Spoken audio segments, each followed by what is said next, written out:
Today, mine Furness, yeah? Yeah. And like we're having a chat and a cup of tea, and June, who's lovely lass to be fair, I think I might get her to adopt me.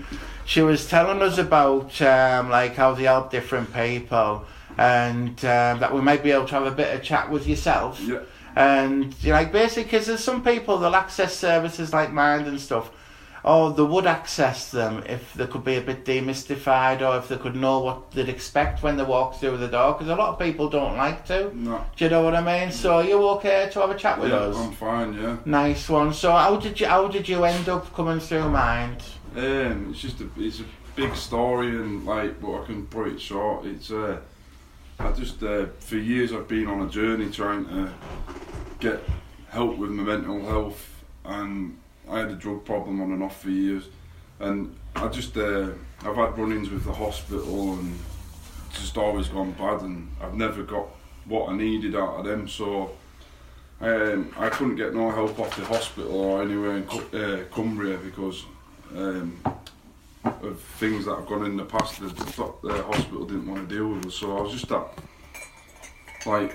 the end of it all, really bad, suicidal, didn't know where to go. I've been a member here for years, and I just thought I'd just come in and see if I could get some help. I just wanted to talk to someone, but I came in and 15 weeks ago and sorted my life out, changed it round. Wow. Drastically. So when you first get, I understand what you mean about. I mean, because like it's my life's an open story in that way. I had 30 years in a cloud of recreational drugs. Yeah. Before I come to terms with me. Do you know what I mean? So like I was blocking me out, sort of thing, you know. So I understand like there's triggers in life that send people down roads where we end up relying on different things as crutches. Yeah.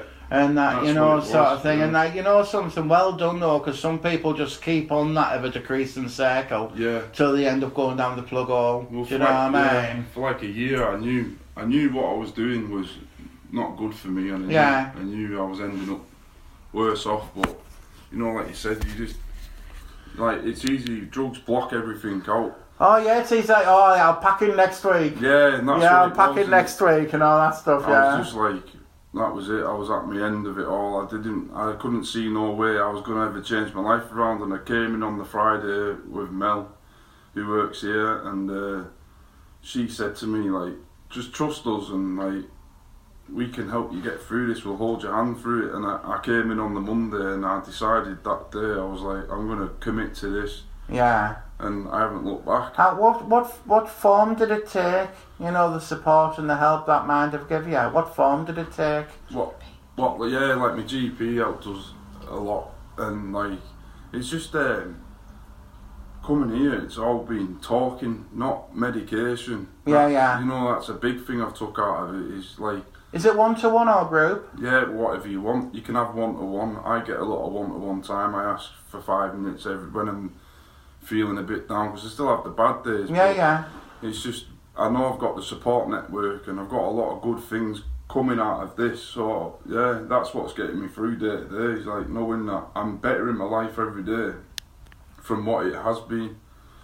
When you look at it, like how you started, you said it was through like a background of like drugs and like you know, just like I think that brings its own dysfunctionalities and stuff, doesn't it, sort of thing. Have you managed to stay clean? Yeah, 15 weeks. Yeah. Have you? Like wow. Is it a different world? Yeah.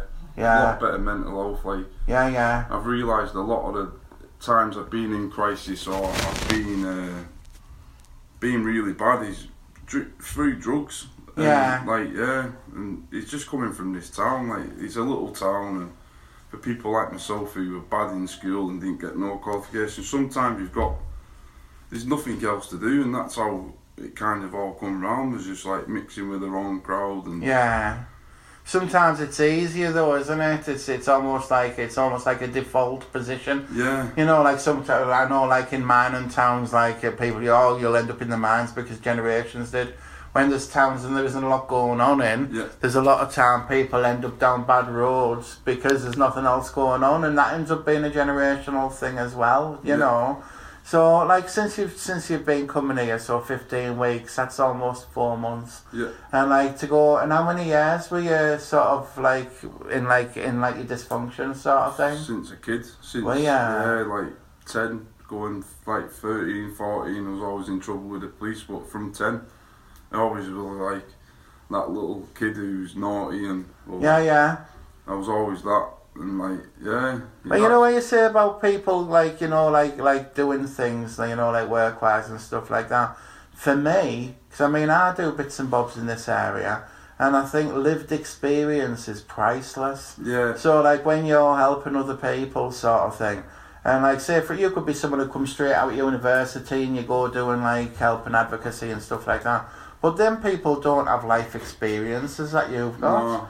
Do you know what I mean? So, I mean, like, do you fancy getting down this road at some point or going into this? Because some people would look up to you in your journey, you know, and like, you know, and like the triggers and the coping strategies you've discovered. You know, that's what it is. Like at the minute, that's my next step. Is like, really, if you ask me what I want to do, I want to try and get to them kids, even teenagers, 18, whatever. Yeah. Who are going. Just in this town though, because this is where I'm from, and like I need to give back to this town because it's where I'm from. So especially here, like just get to them kids who are going down that track where I've been, and just be like, you're gonna end up. This you'll probably end up if you do that. And I know some of them probably won't listen because they'll be like, "Oh, you're older than me, go away," and that. But I understand that's what I didn't plan none of that when I came here. Just, with me committing to this, like I've had a lot of things going on in these 15 weeks where it would have been quite easy for me to resort back to my old self, but I've just realised like I don't want to be that person anymore, and it's that journey of like finding out who I am, and it's more of a challenge than anything I've ever done, but I enjoy it, and I'd love to give, if I could just help someone, even one person. Just, you could sit there and you could have 100 people in a group. And like it may just be one or two people who actually interact, and then one or two people turn their life round. Yeah. And you know, like that's you know something. I'm sure you will be that person. I've got it. And no, you definitely have. You know, and like I actually feel a bit privileged to be able to sit and talk to you. To be fair, you know what I mean. And I've done all sorts of, you know, I have.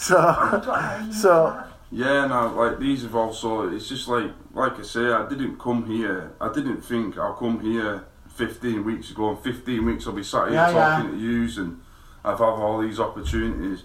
Like these have given us opportunities with a new flat housing, because where I'm at the minute, it's just memories of shit times, so it's rubbish times. No, it's fine. And like, so these have given us an opportunity for flat which I should be getting within the next month. Yeah, so brilliant. It's just a fresh start, and then I'm right in town where I need to be, and I've got all the services around me.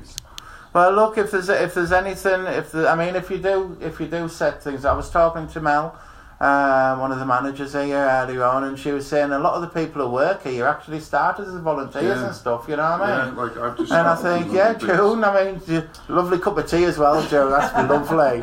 And you know what I reckon, like sticking in with mind and moving down this road, I think you'll move mountains, I really do. Because there's that many cuts on the different services and stuff, their mind ends up being a go-to place for everybody. Yeah, it is. Do you know what I mean? Sort of thing. So like if you get stuck in doing what you're doing, and I'm sure, I'm more certain than certain that there's good things ahead for you carrying on down this road, you know what I mean?